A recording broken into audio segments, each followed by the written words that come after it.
इस वीडियो में हम अंडरस्टैंड करेंगे कि मार्केटिंग क्या होती है। मार्केटिंग समझने के लिए हम अमेरिकन मार्केटिंग एसोसिएशन की एक डेफिनेशन का मुतालिया करेंगे जिसके 4 पार्ट्स हैं। अगर आपको इन 4 पार्ट्स की समझ आ जाए तो आपको मार्केटिंग की समझ आ जाएगी। इस डेफिनेशन को लिखने वाले वो हजरात हैं जिनकी किताबें पूरी दुनिया में पढ़ाई जाती हैं, और इस डेफिनेशन को अगर आपने समझना है तो इसको आपको डिटेल में अंडरस्टैंड करना होगा। सो ये डेफिनेशन है, marketing is the activity set of institutions and processes for creating, communicating, delivering and exchanging offerings that have value for customers, clients, partners and society at large। तो इस डेफिनेशन में 4 हिस्से हैं जो कि मैं आपको बताता हूं। इसका जो पहला हिस्सा है वो है marketing is the activity set of institutions and processes, यानी कि मार्केटिंग एक एक्टिविटी है, एक सेट ऑफ प्रोसेसेस है या सेट ऑफ इंस्टीट्यूशंस हैं। इसका मतलब क्या है? इसका मतलब कि सारे काम जो आप करते हैं मार्केटिंग को करने के लिए। अब वो काम क्या क्या हो सकते हैं? अगर आपने किसी को हायर करना है, मार्केटिंग का बजट लगाना है, टीम के लिए आपने डेस्क खरीदने हैं, कंप्यूटर खरीदना है, ऐड का बजट लगाना है, जितने भी आप काम कर रहे हैं वो सारे काम आपको काम में शामिल हो जाएंगे। ठीक है। इसकी दूसरा जो पार्ट है वो है for creating, communicating, delivering and exchanging, यानी कि क्रिएट करने, कम्युनिकेट करने, डिलीवर या एक्सचेंज करने। क्या क्रिएट करना है, क्या कम्युनिकेट करना है अभी नहीं बताया, लेकिन वो सारे काम जो आप कर रहे हैं क्रिएट करने, कम्युनिकेट करने, डिलीवर या एक्सचेंज करने के लिए। अब बात आती है कि क्या करना है, ये एक्सचेंज होगा क्या। सो वो है ऑफर्स दैट हैव वैल्यू।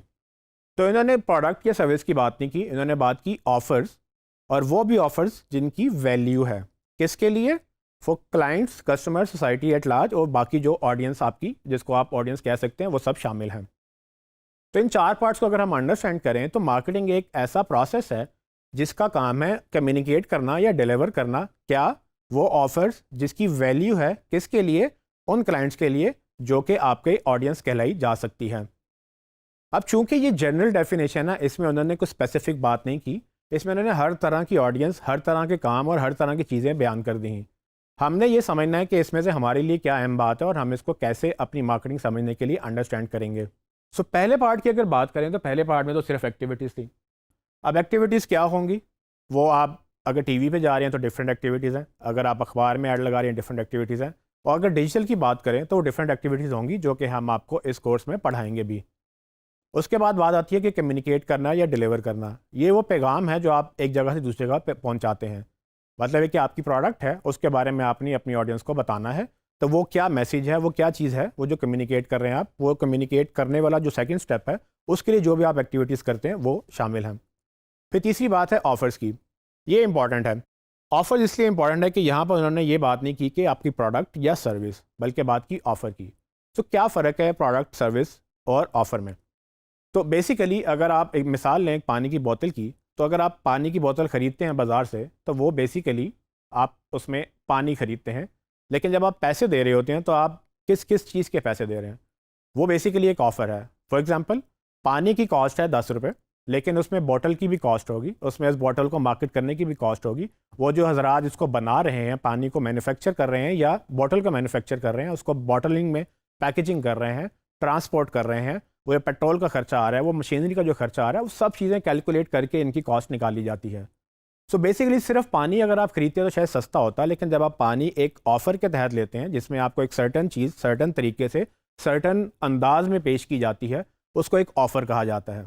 और इसीलिए उन्होंने इस डेफिनेशन के अंदर जो प्रोडक्ट है और जो सर्विस है उसकी बात नहीं की, उन्होंने बात की ऑफ़र्स।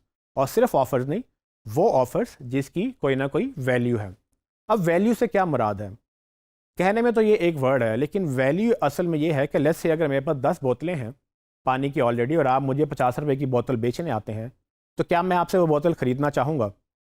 मेरा नहीं ख्याल कि मैं आपसे ख़रीदूँगा, क्योंकि मेरे पास पहले ही पानी बहुत सारा पड़ा हुआ है। लेकिन अगर इसी मिसाल को मैं इस तरह से देखूँ कि मुझे काफ़ी घंटों से पानी पीने को नहीं मिला और आप 50 वाली बोतल मुझे 100 में बेचने आते हैं, तो क्या अब मैं वो पानी ख़रीदना चाहूँगा?